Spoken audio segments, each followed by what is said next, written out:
Investigators say the would-be suicide bomber in New York told them he wanted to avenge U.S. aggression against the Islamic State. The suspect was the only person seriously injured in that explosion yesterday. Brooke Silva Braga reports. Early this morning, the pedestrian tunnel reopened, quickly scrubbed clean of any sign of an alleged suicide bomber's attack just a day before.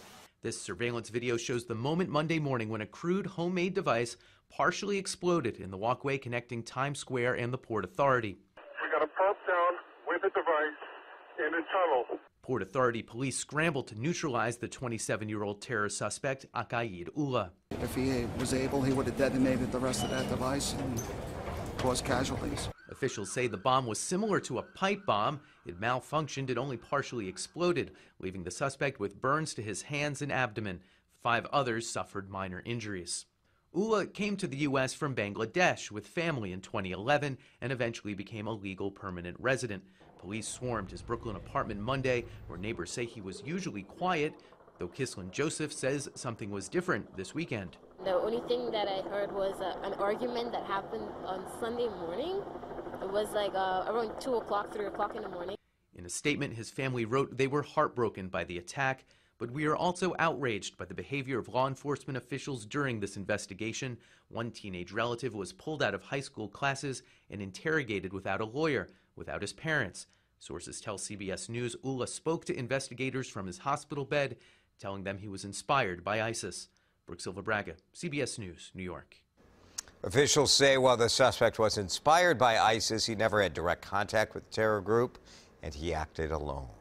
Voters in Alabama head to the polls today in the state's special election.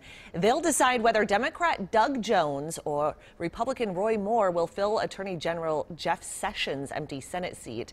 Several women have claimed Moore pursued relationships with them when he was in his 30s and they were in their teens.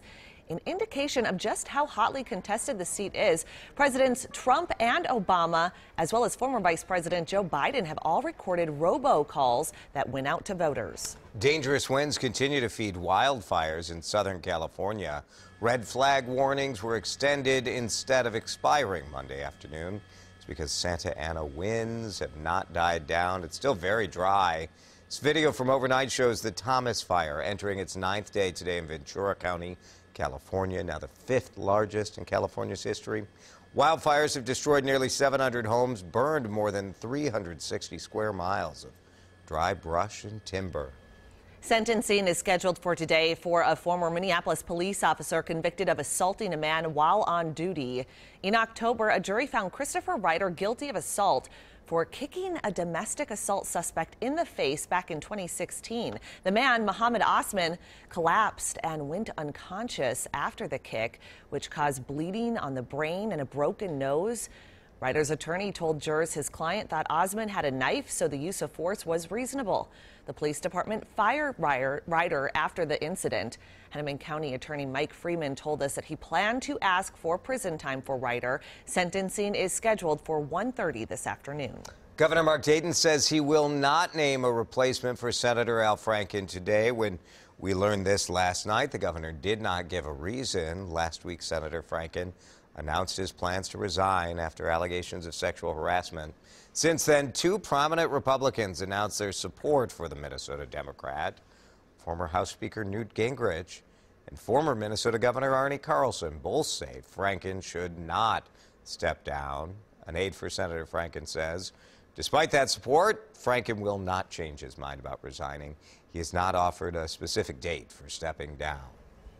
A judge denies a temporary injunction against the new minimum wage ordinance in Minneapolis. It means the wage hike will start phasing in next month. The Minnesota Chamber of Commerce and other groups filed a lawsuit last month that requests the city to block the phasing of a $15 minimum wage. It argues that the ordinance is illegal because it's preempted by state law.